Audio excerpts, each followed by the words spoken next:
The knock shattered the desert silence. It wasn't just loud, it was desperate. I was already half awake. Nights like these, when the wind made the gutters creak and the coyotes kept their distance, something always stirred in me. I'd been staring at the ceiling fan for God knows how long, waiting for nothing in particular. But that knock, that panicked staccato hammering, snapped everything into focus. I reached the door in seconds. Rachel. She stood in the dim porch light like a ghost, hair-tangled lips split, her sweater clinging to one shoulder like it had been yanked half off. And then, she crumpled. Right there on my doormat. Like a marionette whose strings had been cut. Rachel I dropped beside her, catching her just before her head hit the concrete. Her skin was cold, too cold for November in Arizona. Her breath came in short, broken gasps. I'm here. You're safe now. I've got you. I whispered, brushing the damp hair from her forehead. She tried to speak, but all that came out was a guttural sob. Her arms wrapped around my waist like a child's, desperate and shaking. It had been weeks, maybe months since I'd seen her. Not since she married Gavin and drifted slowly, silently away. But even in silence, she was never far. Her name stayed in my nightly prayers. That night, it showed up on my doorstep. I lifted her carefully and carried her inside.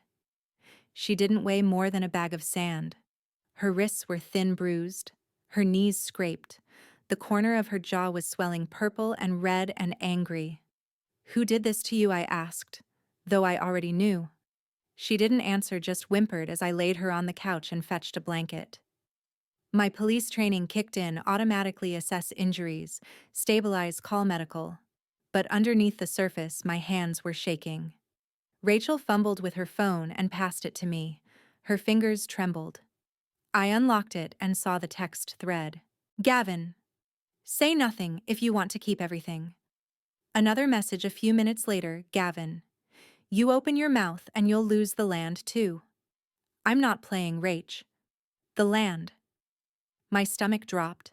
My father's land passed to Rachel in the will because she was his favorite. She'd been the only one who kept in touch during his final years.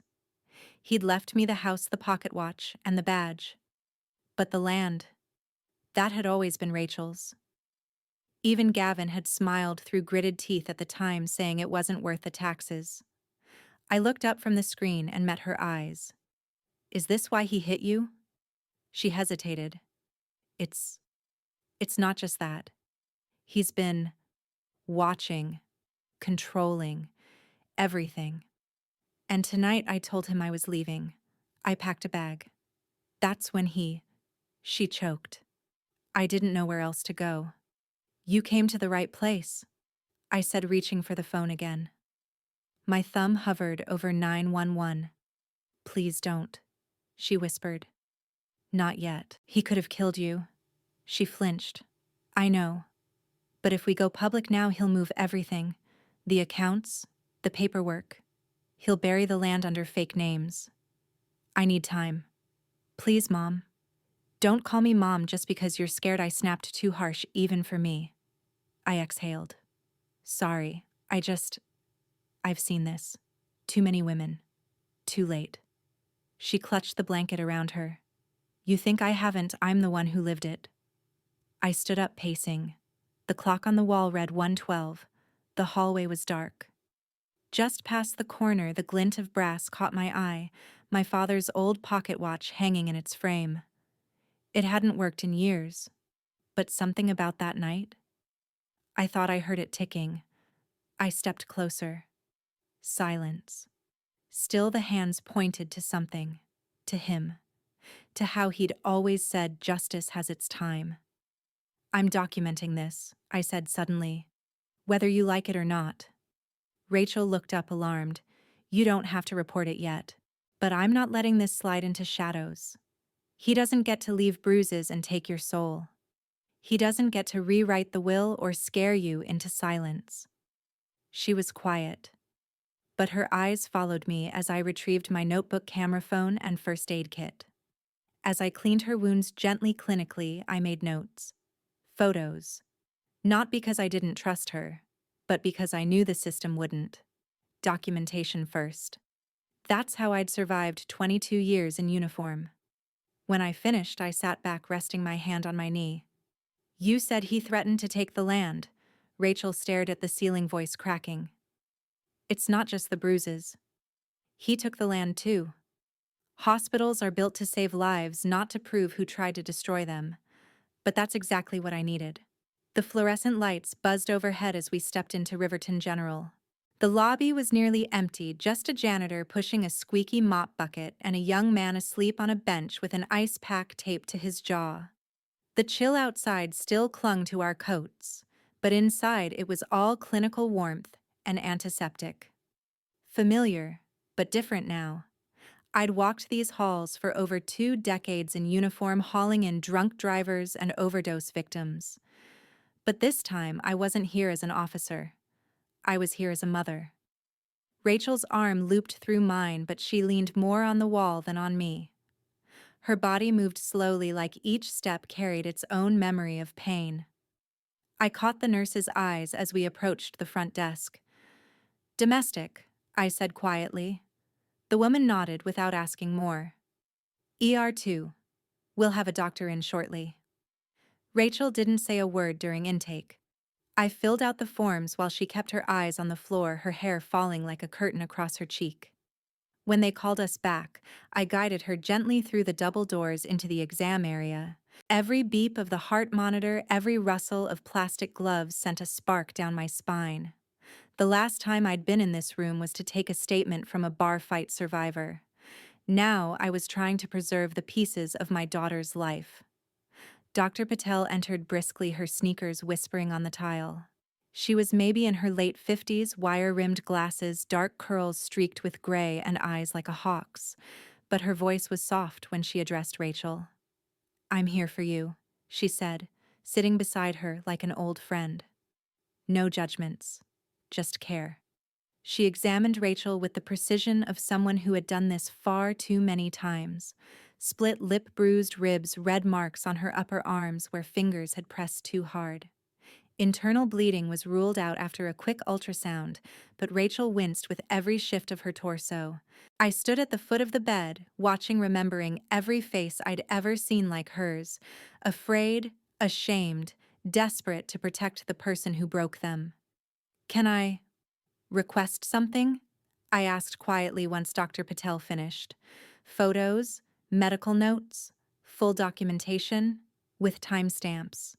She looked up at me, studying. For the record, I nodded. For the record, just in case. She didn't ask who I was or why I cared so much about evidence. She simply nodded and left the room, snapping her gloves off as she disappeared through the curtain. Rachel turned away from me, one hand gripping the edge of the bed. "I didn't want you to see me like this. I'd rather see you like this than not at all." Her eyes filled again, but she blinked the tears back. "He said he'd make me regret it, if I told anyone." I pulled the chair closer and sat beside her. "You've already told me. And you're still breathing. That means we're ahead of him." Her hand trembled. "It's not just the bruises, Mom. He took the land." I didn't interrupt. I waited. "He forged my signature. On the transfer deed. I never signed anything, not for the notary, not at a bank. But it's in his name now." "Where did he do it?" "At the office of some lawyer in Mesa. Said he had connections. He made it seem legal. I didn't even know until I saw a tax statement with his name on it. And you didn't say anything. I was scared. And he told me if I fought it, he'd say I gave it willingly, that I was unstable, that I drink too much. He's been tracking everything, my texts, my emails. He even installed cameras outside the house without telling me." I felt my jaw clench. "Who notarized the documents?" She hesitated, then whispered a name. "Shelley Dempsey." But I don't know if she really did. "Gavin. He said she owed him favors." I didn't write anything down yet. I just let her speak. "And there's more. There's someone else." My breath hitched. "Another woman." She nodded slowly. "Her name's Kendra. I only heard it once. He left his phone on the nightstand. I saw a message. Something about meeting at the cabins near the lake. So that's what it was. The violence, the threat, the urgency. All coming together now in the shadow of betrayal. When Dr. Patel returned, she handed me a small manila envelope. These are copies of the photos and initial report. A full digital file will be emailed to you within the hour. I made sure everything is time-stamped. Off the record, I hope you bury him. I nodded, grateful beyond words. Back home, after I'd tucked Rachel into the guest room and turned off the hallway light, I went to my office. I slid the envelope open with a letter opener and scanned every image. The bruises were worse in print. Seeing them in my daughter's skin was rage. Seeing them in color on glossy photo paper was cold clarity. I created a new folder on my encrypted drive, Langford Sacher case. I uploaded the photos, the hospital notes, the digital logs from her phone. Then I password protected it. 3 layers deep. If this turned into a war, I wanted my armor ready. The house was silent, save for the occasional click of the heater. I was about to close the laptop when I noticed something on the floor. It was just inside the front door. An envelope. Plain. No stamp. No name. I picked it up slowly. Opened it.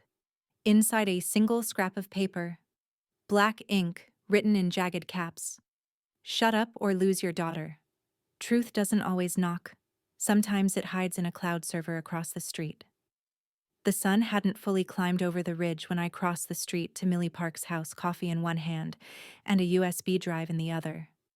The air was dry, crisp, one of those Arizona mornings that made you forget it had been freezing just hours before. Rachel was still asleep, or at least pretending to be. I didn't blame her. Silence was easier than answers. Millie's yard looked like a swap meet, and a wind chime convention had collided and never cleaned up. Ceramic frogs peeked out from terracotta pots. Her porch steps creaked under my boots even as I moved lightly. I knocked twice. "Joe," her voice called from inside. "That you, honey? The cactus spirit said you'd come." I smirked despite myself. Millie Park hadn't changed a bit. She swung the door open wearing a robe covered in embroidered moons and something that looked like a Bluetooth headset from 2009 hanging around her neck. "You look like hell," she said, then added softly, "Rachel." "Okay," I nodded, then shook my head. "She's alive." Millie stepped aside and waved me in. The house smelled of sage dust and lemon cleaner. A bead curtain separated the living room from what used to be her meditation corner, now covered in stacked external hard drives and blinking routers. She didn't ask questions, just moved to the coffee table where her tablet sat charging and tapped the screen. "I already downloaded the motion events from last night. Want just the clips or the whole feed?" "Just the clips. From around 100 a.m. onward." Millie nodded. "Thought so." I heard her. Didn't want to intrude. But I saw it. Scared me, Joe. The way she was whispering your name like she didn't think she'd make it all the way to the door. The footage loaded. There it was, 1:02:44 a.m. Rachel stumbling into frame. Her arms were wrapped around herself, limping up the walkway. She paused under the porch light, looked over her shoulder, then knocked hard and fast before collapsing. The audio was muffled but clear enough. "Mom, please." I felt the sting behind my eyes, but I didn't blink. I watched the clip twice, then copied it to my encrypted drive, and made 2 backups, one on a hidden USB, the other to a secure cloud I rarely used, except for homicide cases. "Thank you, Millie. This could change everything." "Damn right it could," she said, easing herself into her armchair. "That timestamp alone proves she wasn't making it up." "You think Gavin's gonna say she tripped into your arms at that hour?" "I think Gavin's going to try to erase everything." Millie leaned forward, resting her elbows on her knees. "If you need to move her, I've got a trailer out near the salt flats. Nobody goes there except buzzards and the occasional meth squirrel. She'd be safe." I looked at her. Really looked. Millie was more than quirky. She was sharp. And she had a long memory. The kind of person who kept birthday cards from ex-friends and receipts from every car repair since 1994. Loyal as hell and underestimated by most people in town. You're serious as a heart attack. I even have a burner phone she can use. Picked it up last year when I thought the HOA president was spying on me. Turns out he was just cheating on his wife with the baker from Pinal. I didn't ask for more details. I'd learned long ago that Millie's gossip had about a 92% accuracy rate, enough to be terrifying. I might take you up on that. She reached behind a stack of books and handed me a flash drive, just in case the cloud decides to accidentally go down. You can't trust the internet. Or men. That's when she mentioned it. By the way, she said almost offhandedly, my niece used to date Gavin. Briefly. Before Rachel. I paused. Which niece, Lauren? The one who moved to Tucson. They only dated a few months, but she said something once. Something about Gavin and documents. How he bragged about faking a letter from his boss to get out of paying rent. Said he was good with signatures. I filed it away silently. One more brick in a growing wall of manipulation. We sat quietly for a moment, the buzz of electronics filling the silence. I was about to stand when my phone buzzed, not a text, but a calendar alert. My shift was starting in 20 minutes. Today was evidence intake and locker inspection. I'd nearly forgotten. I've got to run, I said, pocketing the drive. Millie walked me to the door and squeezed my arm gently. Whatever you need, Joe.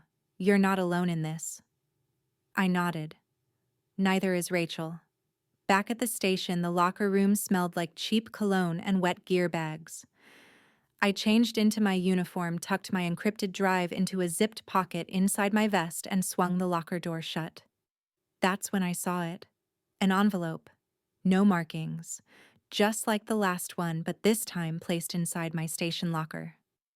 I opened it with the edge of my badge. Another note in the same jagged handwriting: bad mothers lose more than land. I folded it slowly, hands steady. This was escalating.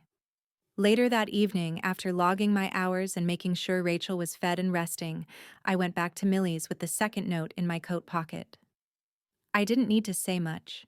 Millie had already read my face. As I handed her the flash drive and told her what happened, she didn't flinch. She just watched me closely, then turned toward her hallway and muttered, "You think Gavin forged that deed alone? He's not that smart." Her name sat on the fake deed like ink that never dried. Kendra Lang. The name had floated around the edge of everything whispered in the hospital, written in shadows, always just out of reach. But tonight, it wasn't abstract. It was printed in black bold type on a piece of forged legal property transfer sitting in my leather folder, waiting to be slid across a bar table like a hand grenade. The Silver Spur was quiet on Thursdays. A few old-timers nursed beers at the counter, and a pool game stumbled toward its lazy end near the jukebox. Country rock murmured in the background, slow and twangy. It was the kind of place that tried to pretend it didn't know everyone's secrets, but the wood-paneled walls had probably heard them all twice. I spotted her immediately. Red dress too bright for a town this tired. Long auburn hair pulled high like a flame. She sat alone, tapping her manicured nails against a half-empty whiskey glass, eyes scanning the room like she was always expecting a fight or a miracle. I approached slowly. No uniform. Just jeans, boots, and the folder under my arm. Kendra Lang. I said it casually, as if I might be asking for a song request. She didn't look up. Depends. I slid into the booth across from her. I think you know Gavin Langford. That made her eyes lift, guarded sharp. But she didn't deny it. I'm not his keeper, she said, voice dry. Or his wife. No. That would be Rachel. My daughter. A beat of silence. Then she sat back, arms folding. So that makes you the mother-in-law. Guess I've heard worse titles. I opened the folder and laid the forged deed on the table, one edge of it curling slightly under the dim light. Your name's on this. Next to Gavin's. Transfer of property. Land that didn't belong to him. Didn't belong to you either. Her face didn't flinch, but her fingers stopped moving. I don't. That's. It's fake? I cut in. But it's filed at the county office like it's real. Because someone walked it in with a signature and a notary who owes favors. I tapped the signature line with my finger. This. That's not Rachel's. That's Gavin's best impression. Yours too, unless you'd like to swear under oath that you meant to commit real estate fraud. Kendra laughed too loudly. You came in here thinking I'm the villain lady. I'm broke. I can't even keep a cell phone on for more than a month without some creditor breathing down my neck. I know. That's why Gavin picked you. Her face shifted, not guilt. Confusion. Then maybe a spark of clarity. He told me it was a private transfer. That Rachel wanted nothing to do with the land. That it was all above board, she just didn't want to deal with taxes. He also told her he'd take everything if she opened her mouth. Beat her until she came to my doorstep in the middle of the night. You still believe it was above board? Kendra stared down at the paper. I didn't sign anything in an office. It was a coffee shop. He just said he needed my name on a placeholder. I didn't read it all. You didn't read a land transfer. I didn't think it was real. I thought it was some workaround. He said I'd get a piece later, that we'd be off the radar. Fresh start. No more debt collectors, no more town gossip, no more. She bit the sentence off. You thought he was your escape plan? I said softly. She didn't answer. I reached into my coat and pulled out a smaller folder, this one with photos. Rachel's bruises, the hospital timestamp, the porch cam footage still frame. You're not his first mistake. But you could be his last. She glanced at the photos. Just a flicker. Then her jaw clenched and she looked away. I didn't mean for any of that, she said. I just wanted something new. You still can. But if this deed stays on file, you're part of a felony. Perjury's got a longer sentence than heartbreak, Kendra. She took a shaky breath. What do you want from me? I want the truth. I want you to say officially what you know. What you signed, where, when, and what he told you. If you're willing to testify, we can protect you. I can't decide that tonight. I didn't ask you to. She exhaled and pulled the whiskey glass toward her again. I'll think about it. That's all I'm asking.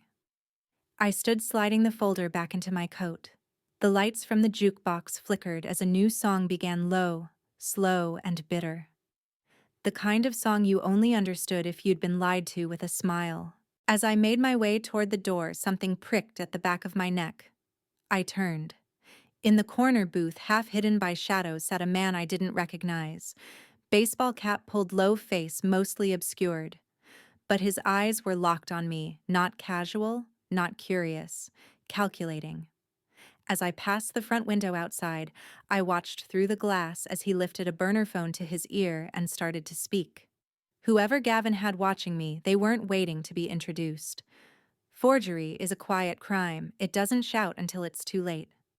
The county records office had the charm of a forgotten basement, yellowed linoleum, low ceilings, and fluorescent lights that buzzed like anxious bees.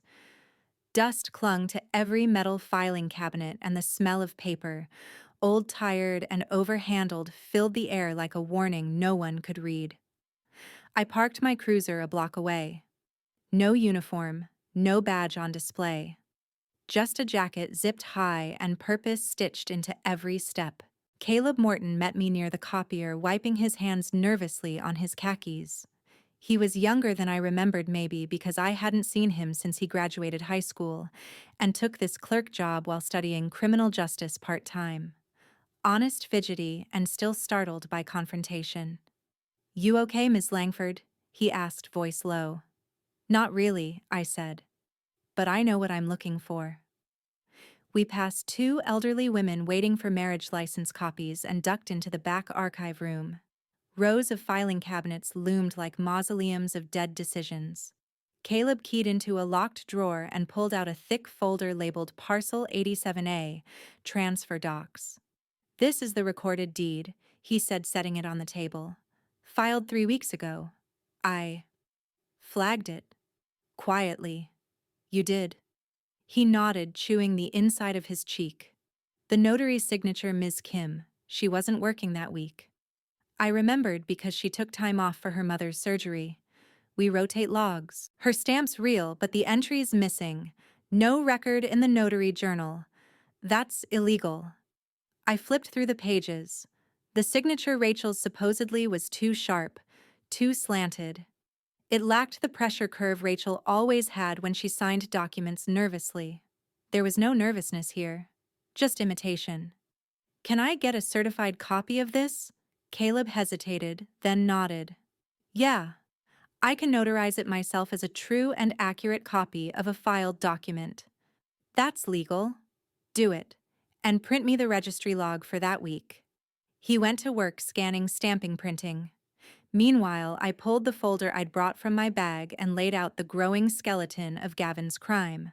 Porch cam footage, medical records, threatening notes, the forged deed, photos of Rachel's injuries, my handwritten summary of the night she collapsed at my door. I included timestamps, digital backups, and scanned texts from Gavin's phone, the ones Rachel had let me copy, her hands shaking as she passed it over. By the time Caleb returned with the certified copy, the binder had doubled in weight. I labeled it Langford Case Primary File. He handed me the papers and looked like he wanted to say something, then thought better of it. I watched him fidget, then finally ask, "Are you going to go after him? I'm not going to wait for him to come after us again." Caleb nodded. Good. Before I left, I stepped into the postage alcove in the lobby. From my coat pocket, I pulled a second copy of the binder's contents sealed in a thick manila envelope, the corners reinforced with tape. On the front, in all caps, I'd written E.H. Urgent. The return address was a P.O. box in Phoenix. I'd opened it years ago for things I didn't want tied to my badge or home. It had stayed empty until now. I paid in cash. No receipt. Back home, the wind was picking up, and Rachel was still sleeping. Millie had brought over a thermal blanket and left a note taped to the fridge: chicken soup in the crock pot. Don't argue. I placed the new evidence folder on my desk and sat back staring at it. The pocket watch hanging from the hallway hook began to tick louder than the wall clock. Or maybe I was just finally hearing it. The air in the house shifted. Something about it felt sharper, more awake. Like the bones of justice were creaking, stretching, waking up after too long a sleep. I leaned back in my chair, eyes on the folder, hands clasped to keep them from trembling. Then my phone buzzed once. No ringtone. Just one vibration and a screen that lit up with a single word: ready. I stared at the message. There was no contact name, but I didn't need one. Only one person ever used that word with me before going to war. Elliot Harrow. Attorney. Marine. Old friend. The man who once dragged me out of a burning barn when we were both rookies. I stared at the screen until the blue light dimmed. War it is. If truth hides in ink, then Gavin's lies were printed in bold. The ledger room at the county clerk's office felt colder today. Maybe it was the draft sneaking under the warped window panes, or maybe it was just the way truth began to rot when left in the dark too long. I didn't bother knocking this time. Caleb looked up from his desk, startled, already halfway through a cup of stale coffee and a spreadsheet that looked like it hadn't been updated since dial-up internet. He blinked at me like he wasn't sure whether to offer help or run. "You said the notary log didn't match," I said, voice low. "I need to see the whole damn book." He nodded, standing without a word, and led me to the archive shelves. I followed him past rows of bound ledgers, some as old as the town itself.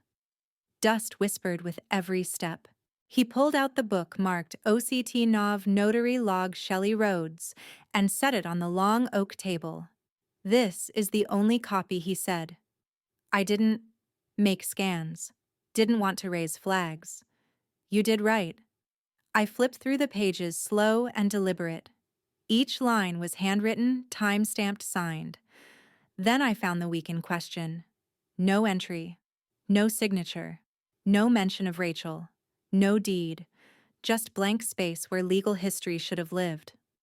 Shelley was working these days, I murmured. She was temping. Covered for 2 weeks. She's back at the DMV now. You have her contact info. Caleb hesitated, then scribbled a number onto a sticky note and slid it across the table. She won't want to talk. But she's not dirty. Just scared. Scared of Gavin. His eyes darted. No. Scared of who he works with. I didn't ask more. Not yet. Before I left, I stopped outside Gavin's pawn shop. I didn't go in, just sat across the street windows up heater low. The building hadn't changed, rusty security gate, flickering neon open sign, and the kind of grit on the windows you couldn't scrub off with bleach. A man came out with a guitar case, another with an old drill. Money changed hands through the bulletproof glass slot. I watched, noted the license plates, took a few photos. Then I drove to the DMV. Shelley Rhodes was just locking up her drawer when I walked in. Early 40s, sharp jawline, hair pulled into a practical bun. Her eyes widened when she saw me. You're Joe Langford. I am. You're not here for license renewal. Not exactly. I waited until we were alone by the break room. I didn't badge her, didn't threaten, just held up the ledger. This is your logbook. She nodded slowly. There's an entry missing. October 17th. Parcel 87A. Deed transfer. Your initials were on the filing, but not in here. She looked down, then away. I was told to sign off after the fact. By who? Her lips pressed thin. Does it matter? Under the law, yes. Under the truth, even more. I didn't know what it was for, she said quickly. I didn't read the document. I was told it was just a retroactive stamp, standard stuff. I only did it because someone from the clerk's office told me it was pre-approved. Said it was cleaned up paperwork. No harm. You believed that I didn't want to lose the job. I was between contracts. Rent was due. Gavin didn't come to me, someone else did. I don't even know who. You remember a voice. She hesitated. Deep, calm, male. Like someone who's used to being obeyed. I turned on my phone slowly, deliberately. Pressed record. Say that again. She stared at the screen, then at me. What is this? Protection. For you. For Rachel, for me. She didn't move. Then she spoke. On October 18th, I was pressured to sign a backdated notarization. I didn't witness the signatures. I didn't see the property owner. I did it under direction from someone in the county office. She paused. It wasn't right. I ended the recording. Saved it. Then forwarded it straight to Elliot. Back in the car, I sat in silence. A wind gusted dust across the windshield. The town felt smaller somehow, like its secrets were folding in on themselves. My phone vibrated. A notification pinged from Facebook. Gavin Langford. Some people will say anything to steal what's not theirs. Some mothers would rather fake bruises than admit they lost. Inheritance games. The comments had already begun. Thumbs up, eye roll emojis, town names I recognized, church ladies, old high school classmates, a cop I used to work with. The gaslighting had started, and the town was listening. Sometimes you don't blow the house down, you just light a curtain and wait. I stood by the bulletin board in the town square pretending to read about a lost cat. Behind me, the copy shop's printer Word, spitting out 3 perfect black and white reproductions of the forged deed. Gavin's name, Rachel's fake signature, the seal that never should have been stamped, all laid out in sharp contrast. On the back of each page, I wrote just 2 words in red ink, nice try. I didn't sign them. I didn't need to. By 9 a.m., 1 copy was in a plain envelope, sealed, and slid into the overnight mail slot at Gavin's pawn shop. Another went into the town library's local history file, buried among documents no one would check for weeks. The third I tucked into a manila folder for Millie, just in case she wanted a souvenir. The porch cam footage had taken a little more work. Millie had given me a clean cut, Rachel arriving at my door, collapsing the bruises already visible even in the grainy night filter. No audio, just the timestamp, enough to make anyone with a conscience shift in their seat. I sent it to Desert Echo, a local gossip blog run by a woman named Trina Delgado. She used to be a journalist before the paper shut down. Now she reported on bake sales and election drama and occasionally things the sheriff's office missed. The email was anonymous, the footage attached. The subject line read, "Porch Truths, timestamped, verify, publish if you dare." By noon, it was live, and the town buzzed. At first, it was a slow hum, posts, whispers, a few shocked reactions. But Riverton wasn't built for silence. It was built for bonfires of rumor, and I'd just struck a match. At 1:42 p.m., Millie called. "He's here." I was already in the truck. Millie lived 3 blocks over her porch, shaded by a twisted cottonwood tree and a wind chime that hadn't stopped clinking since summer. I parked across the street, engine off, eyes on the scene. Gavin stood at the bottom of Millie's steps, face red, fists clenched. "You think this is funny?" he shouted. "You let her leak that garbage." That video was doctored. It's fake defamation. Millie leaned against her doorway, arms crossed like she was posing for a Western. "You're yelling at a woman with 3 porch cams and a backup generator," she said. "Keep going, sweetheart. You're digging your own grave." He stormed up 1 step, then kicked a clay planter off the rail. It shattered against the walk. Then another. He yanked at the wind chime, it snapped loose, metal clanging down the steps. He spat on the porch, then turned, breathing hard. I snapped a photo from my seat. Millie's other camera caught it all too. Gavin glanced down the street, saw my truck. Our eyes met. He didn't wave, didn't smirk. He just walked off. Back inside Millie's house, the damage was cosmetic. The wind chime was salvageable. The planters were old. But the recording, that was gold. We uploaded the footage to the encrypted drive. I added a new folder in the case file, Langford Chalk Retaliation. "He's losing his grip," Millie said, pouring coffee. "No," I replied. "He's adjusting his aim." Outside, the wind picked up again, dry, wild, sharp against the skin. I walked back to the truck, clutching the copy of the porch footage in my pocket like a talisman. 1 spark was enough to get the town talking. 1 more would get them doubting. As I sat in the driver's seat, I glanced back at Millie's porch. She was already sweeping up the mess, humming a tune I couldn't quite place. And in the silence between us, I whispered just for myself. "Now you're the one leaving evidence. Fear doesn't need a weapon. Sometimes it arrives in the form of a glance from across the grocery aisle." That morning, I caught Gavin watching us.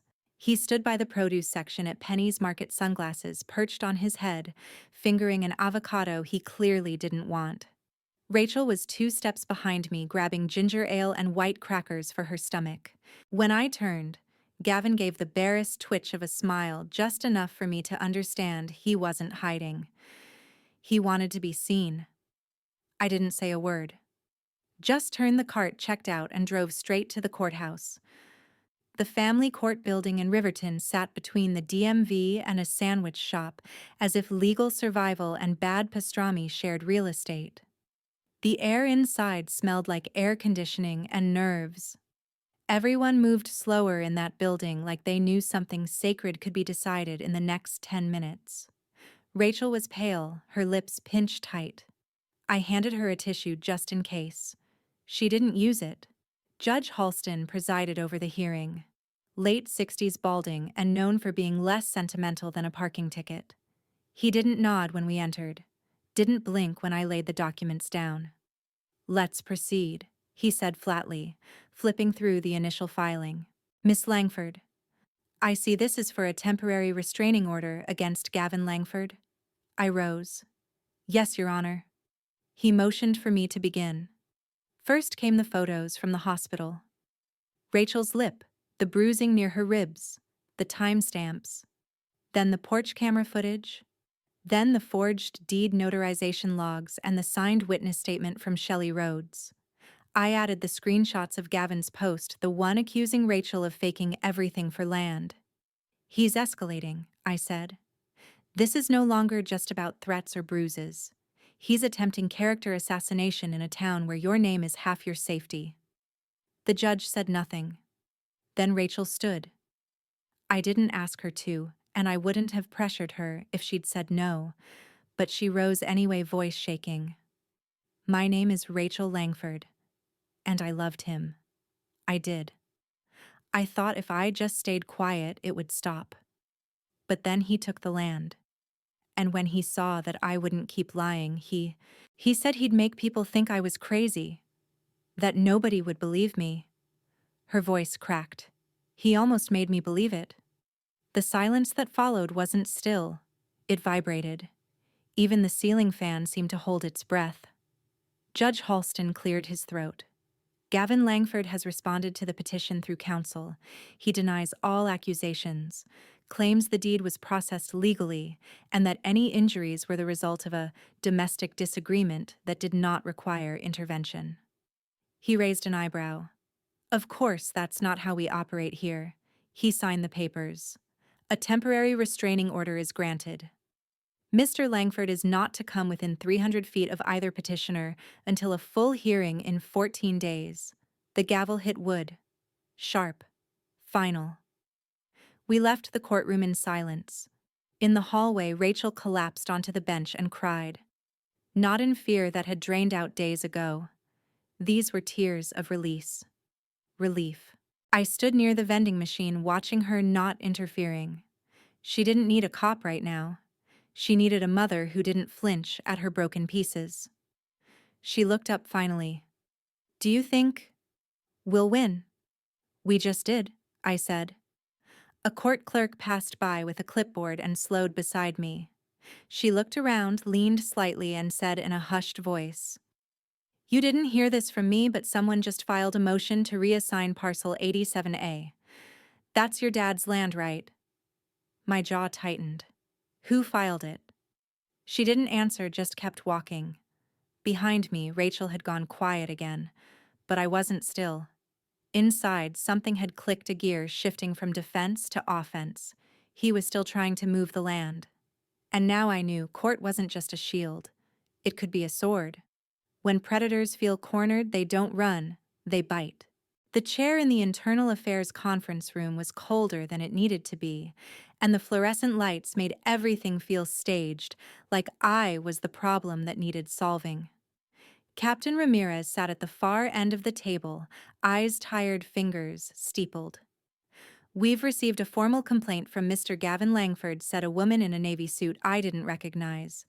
IA badge, neutral tone, eyes too clean. Allegations of conflict of interest, abuse of authority, and inappropriate use of department resources. Of course we had. I'm not working his case? I said, hands folded. This is a personal matter. And I've documented every step, every action on and off duty. Ramirez's lips pressed together, unreadable. He knew me, knew my record. But this wasn't about knowing. It was about image. The IA officer tapped a pen against a yellow legal pad. Ms. Langford, did you use department time or materials to contact any legal representation connected to this situation? My communications with Elliot Harrow were done via personal email on personal time. I replied, measured and precise. I've recused myself from any official pursuit involving Gavin Langford. I am not investigating. I am protecting my daughter. She scribbled something. Probably defensive. Ramirez cleared his throat. It's not about whether or not we believe you, Joe. It's about optics. There's a restraining order in place, but this man is claiming harassment and it's got legs in the public. He looked genuinely apologetic. That didn't make it better. After 30 minutes of circular questions and 2 slow blinks, they handed me a folded sheet. Administrative leave, 72 hours. Pending review, the IA officer added, as though that softened the punch. I didn't slam the door on my way out. I walked calmly through the station, past my locker, and left my badge inside. Let him try to ruin my name. I'd rebuild it if I had to. But Rachel didn't get another mother. That afternoon, I drove to the safe house, a single-level rental on the edge of town that Millie owned under a different LLC. The blinds were always drawn, the mail stopped, the porch light on a timer. Except today, the porch light was shattered, and a jagged rock sat just inside the frame of the broken window. I stepped over glass, heart hammering. Rachel stood in the living room hugging herself. "He didn't come inside," she whispered. "But he left this." She handed me a slip of paper, torn handwritten in a scratchy red marker. "No court saves liars." It wasn't signed. Didn't have to be. I bagged it with gloves from the emergency kit in the car, called Elliot, called Millie, and then I called the local sheriff's dispatch, not the department I worked for, not where politics could bury it. This would be filed with jurisdictional distance. Rachel sat on the couch, shaking. "I should have stayed quiet," she muttered. "I should have just let it go." "No," I said firmly, kneeling in front of her. "You did the hardest thing, and he's scared of that." Her eyes welled, but she didn't look away. That night, I returned home exhausted. My badge locked up, my authority stripped for 3 days. The house was still the walls humming with that peculiar quiet. Only a parent understands the quiet that warns you something's wrong before you know what. I showered, made tea, stared at the blank television screen. Then I drove. No music.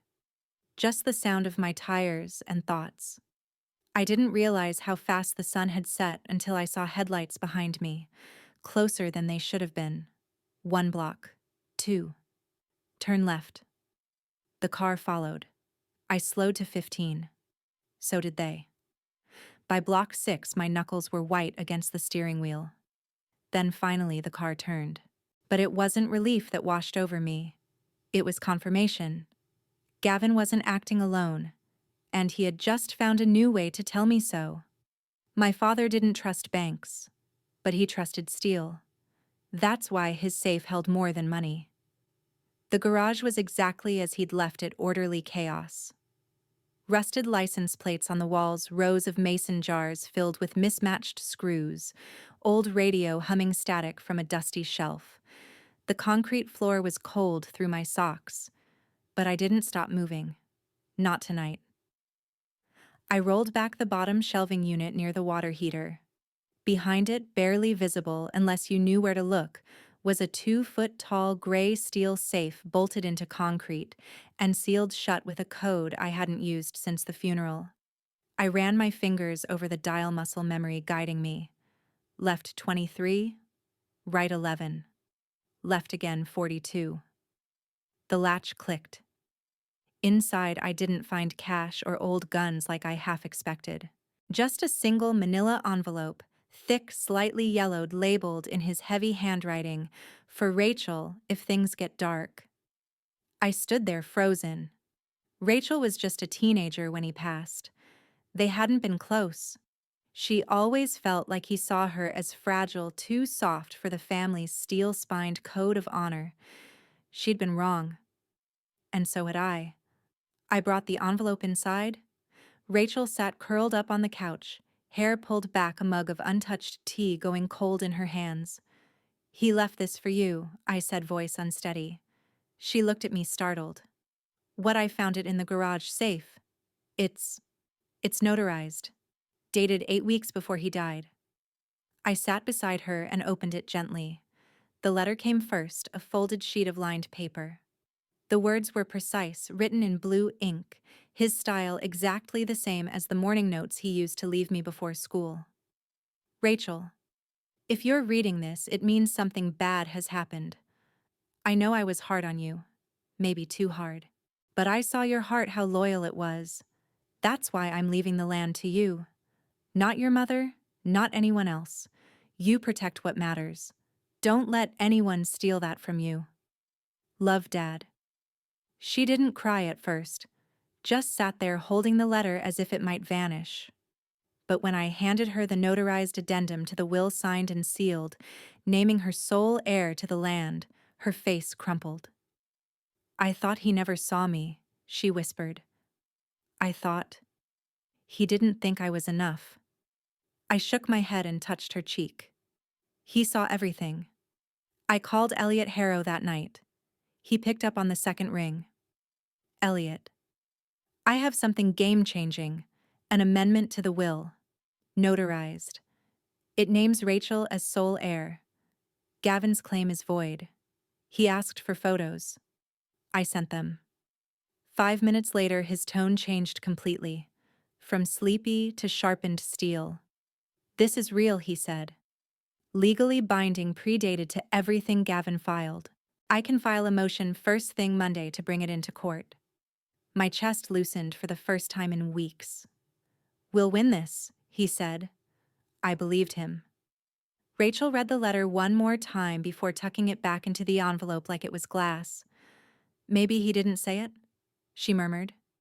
But he believed in me. The room was quiet, peaceful, almost sacred. Until the phone rang. Unknown number. I picked up. Joanne, it's Kendra. Her voice was tight, shaky. I'll testify. I'll hand over everything. But I want immunity and protection. I thought walking into court would be the scariest part. I was wrong. It was seeing Gavin smiling inside. He sat there like a man attending his own birthday party. Perfectly ironed suit, not a trace of nervousness, legs crossed a smug tilt to his chin. The courtroom buzzed with whispered names and shuffled papers, but my ears went silent the moment our eyes met. He nodded like this was all some polite misunderstanding that could be cleared up with a handshake and a lie. Rachel gripped my hand tighter. Her palm was cold, trembling despite the courtroom's heavy warmth. It's okay, I whispered. We've got more than truth. We've got proof. Judge Keaton entered briskly, mid-50s, clean-cut, the kind of man who didn't like wasted time or wasted words. His eyes flicked across the room like a scanner. He gave Gavin the same neutral glance he gave me, which somehow felt worse than open suspicion. Elliot Harrow stood as our lead counsel, crisp navy suit and a tone sharp enough to slice through glass.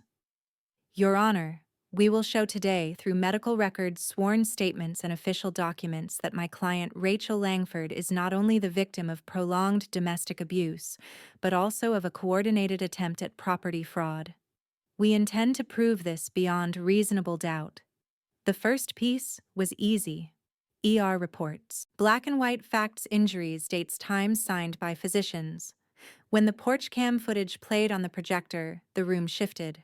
There was no audio, but Rachel's limp body collapsing into my arms said everything. The timestamp in the corner ticked silently. A few people in the gallery turned toward Gavin. His grin didn't fade, but his fingers tapped against the desk, a subtle beat of discomfort. Next came Caleb Morton, eyes downcast but voice steady. He confirmed under oath that Gavin's deed submission skipped necessary sign-in logs and impossible administrative oversight unless intentional.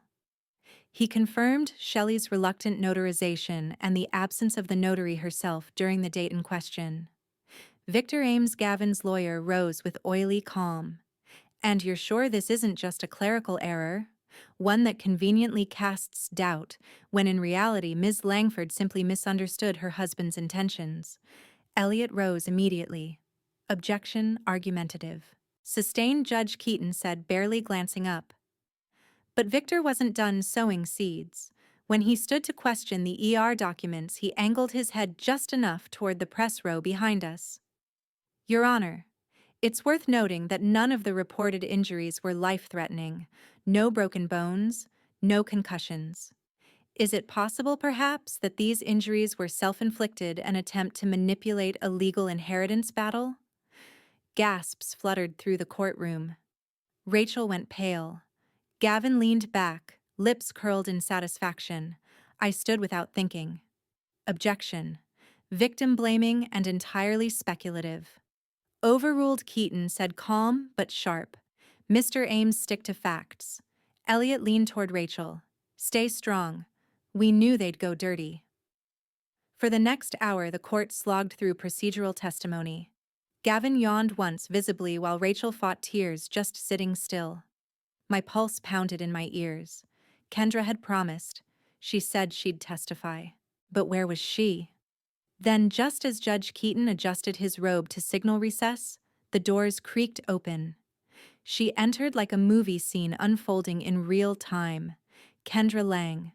Red coat, high heels clicking against the floor, not a strand of hair out of place. Her eyes locked on Gavin. His smirk evaporated like steam on glass.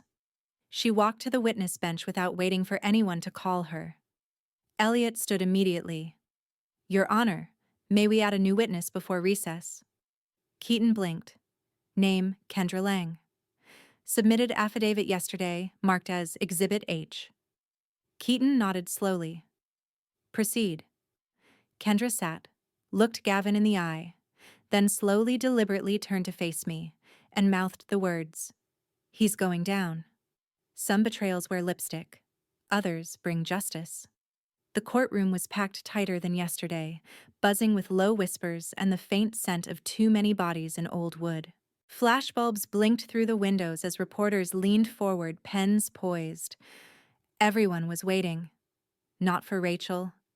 Not for me. They were waiting for the woman in red. Tara Quinn stepped through the double doors like she owned the air around her.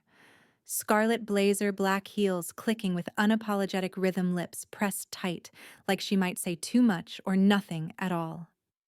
Her eyes scanned the gallery, ignored Gavin's stare, and settled on me with a nod that felt heavier than a confession. Tara Quinn was once at Gavin's side, now she holds the knife to his back. Victor Ames, Gavin's lawyer, stood the moment she was sworn in. "Your Honor, the witness has a known history with the defendant. I question her objectivity." Judge Keaton, unblinking behind his reading glasses, replied coolly, "Objectivity isn't required. Truth is." He nodded to Elliot. "Proceed." Elliot rose slowly. No theatrics, no raised voice. Just calm precision. "Ms. Quinn, were you in a relationship with Mr. Gavin Langford?" "Yes," Tara said. "Off and on. For 2 years." "During that relationship, did he ever ask you to sign anything?" She took a slow breath. "Yes. He told me it was a lease agreement. Later, I realized it was part of the forged deed." Gasps rippled. Judge Keaton banged the gavel once. Gavin sat still, face unreadable but eyes locked on Tara like lasers. "Did you sign as yourself?" "No." Her voice cracked. "He told me to write Rachel's name. I didn't know how serious it was. I thought it was just a bluff. Something to scare his wife during the divorce threats." Elliot approached the evidence table and lifted a small digital recorder. "And did you provide a recording of Mr. Langford discussing this plan?" "Yes. He didn't know I'd kept it." "May I play it?" Victor shot up. "Objection overruled," said the judge without hesitation. The tape hissed for a moment before Gavin's voice filled the courtroom. "She'll fold once the land's gone. Don't worry. Sign it like I told you. I'll handle the notary later." I watched Gavin's fingers twitch on the table. Tara closed her eyes. When the recording stopped, the silence was louder than the tape had been. Victor rose again. That tape could have been edited. Elliot didn't even look at him. Then subpoena the audio tech who pulled it from her cloud account. Time-stamped. Original file. Gavin stood suddenly red, rising in his face. "You lying Mr. Langford," the judge thundered, slamming the gavel. "One more word and I'll have you removed from this courtroom." Gavin sat back down, breathing like a bull before a charge, but the mask was cracking. Tara turned to the judge. "He told me if I didn't help he'd release photos of me, ones from years ago. He kept them. Used them. I didn't look away. Not once." Elliot turns to Joe. "We're winning, but we need one more thing to seal it. When the truth cracks a mask, it doesn't stop. It shatters everything beneath." The courthouse air felt different that morning, less charged, more inevitable. A quiet kind of expectation hung in the wood-paneled room, like the town already knew it was about to witness the beginning of someone's end. And for once, I wasn't the one holding back dread. Gavin was. He walked in late. Not with his usual swagger, not with a smirk. He looked thinner, or maybe just smaller. Like gravity had finally found him.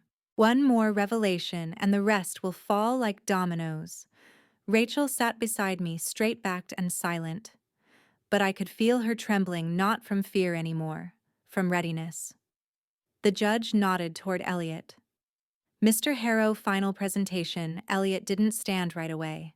He turned to Rachel and said softly, "You sure?" Rachel nodded. "I'll read it myself." She walked to the front of the courtroom, holding the letter in her hands like it weighed more than metal. Her voice shook on the first sentence but grew stronger as she spoke to Rachel. "If this finds you, it means something went wrong, or maybe right in the hardest kind of way. The land is yours. I didn't give it to your mother to pass down, I meant it for you. Not because you were the best daughter or because I was the best father, but because I know you'll do right by it. You'll protect it. And yourself." The room was so still you could hear someone shift in the pews 3 rows back. Gavin stared at her, jaw locked. Rachel folded the letter, slowly walked back to the table and sat. She didn't cry. Elliot stepped up next. "Your Honor, we've submitted the original document notarized and dated. It overrides the deed Gavin Langford forged, the same one Ms. Quinn testified about under oath." Judge Keaton barely glanced up. "Noted. Proceed." Then came the subpoenaed documents. Detective Avery entered quietly with a manila folder, handed it to the judge, and waited. "Bank transfers," he said. "A pattern of withdrawals and deposits to shell companies connected to the pawn shop. At least 3 accounts tied to Gavin Langford under alias names. We've opened a formal investigation into financial fraud and money laundering." Gasps erupted. Gavin stood shouting, "That's a lie. This is all fake, fabricated by them," Mr. Langford, the judge said, warningly. But it was too late. The courtroom no longer belonged to him. Several people stood from the back pews. I recognized Millie. And Caleb.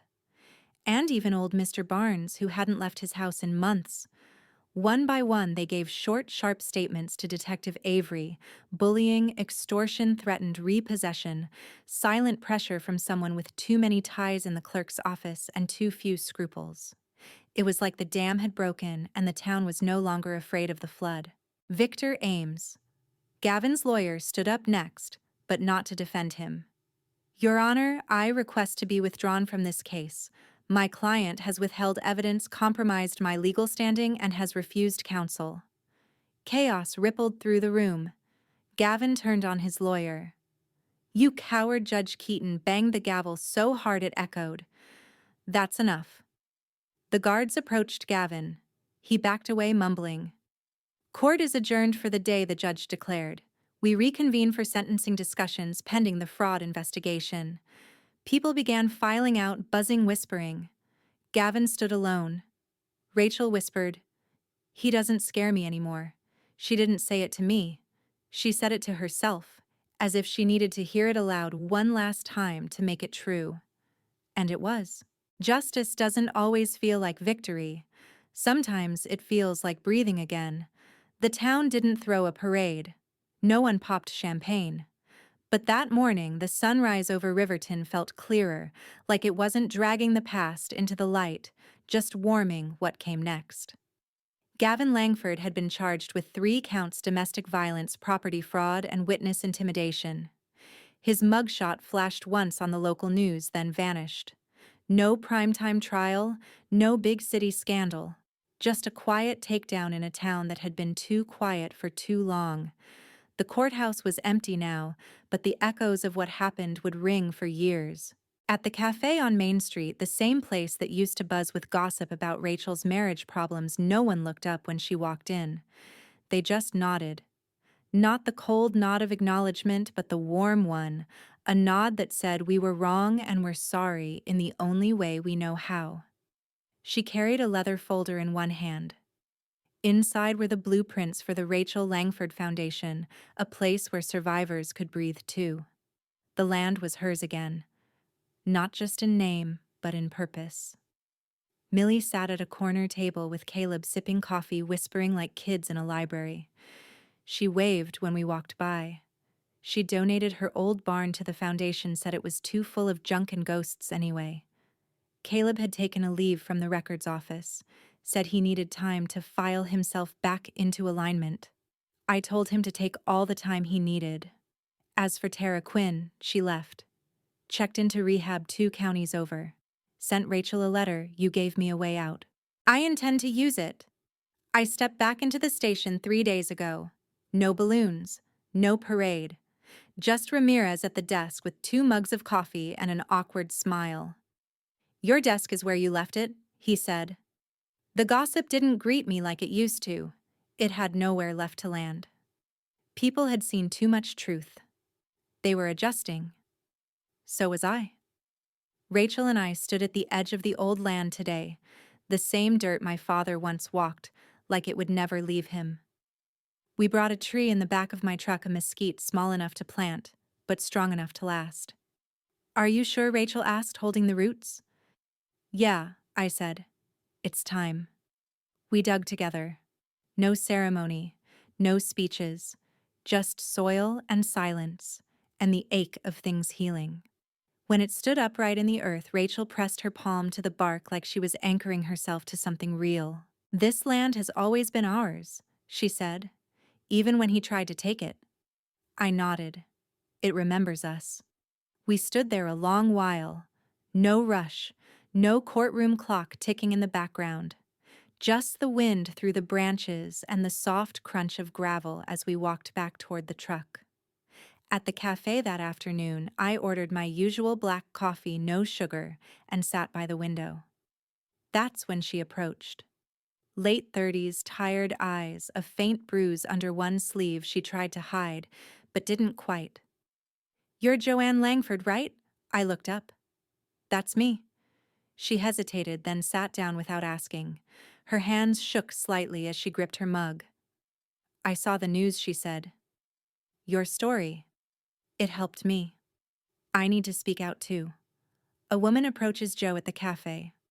Your story. It helped me. I need to speak out too. The first time Rachel knocked on my door, she was broken. This time she came with keys. There's something about dawn that forgives the night before. The light doesn't rush in, it softens everything it touches. I had just poured my first cup of coffee when the knock came steady and sure. No desperation, no fear. I opened the door and smiled. Rachel stood there with a paper bag in one hand, a key ring in the other, and the kind of peace on her face that only comes after surviving a storm and deciding not to rebuild the same house. Morning, she said. I brought muffins. Real ones this time, not from a box. Miracles do happen, I said, stepping aside. She walked in like she'd always belonged, and maybe she had just needed the time to claim it. Joe's arc from silence to testimony, from protector to advocate, is now full circle. We sat on the porch. The same wooden chairs that had once held silence now held stories and laughter. The muffins were warm, full of blueberries, and oddly perfect. Rachel passed me a small manila envelope. From Elliot. He said it's official prosecutions moving forward. They've got enough to bury Gavin in paper alone. I nodded but didn't smile at that. It wasn't about revenge anymore. It was about release. I was asked to speak next month, Rachel said suddenly, looking out at the horizon. Domestic violence survivor event in Tucson. They want me to share everything. You gonna do it? I think I am, she said. But only if you come too. I'm not much of a microphone person, I said. You don't have to speak. Just stand with me. I looked at her, truly looked, and saw someone I hadn't seen in years, a woman standing on her own spine. All right, I said, but only if you bake for the whole room. She laughed and reached into her bag again. This time she pulled out a wooden sign, hand-painted, weatherproofed. Calder Women Ranch. Survivors. Welcome. She held it out to me like it was more than a gift. Like it was a promise. We walked together to the front of the property. The soil was still soft from the tree we planted last week. Rachel dug the first hole and I drove the stake in. When we stepped back, the sign stood tall, not flashy, not bold, just there. Quiet and permanent. "You think people will come?" she asked. "They already are," I said. We sat back on the porch as the sun crept higher. The land stretched out in front of us like a new story waiting to be written, not in ink this time, but in footsteps, in healing, in reclaimed space. The voicemail light blinked on my phone. I let it wait. For once, nothing urgent felt urgent. Then we heard it, a car crunching up the gravel. Slow, unsure. Rachel straightened. "Another letter." I shook my head. "Not this time." As they sip coffee, another car pulls into the driveway. But this time, Joe smiles. "Let's see who's ready to heal." Every single view means a meal for someone in need. Just by watching this video, you're giving warmth, hope, and a full plate to those less fortunate. So watch now, share now, subscribe to the channel, and let's spread love together.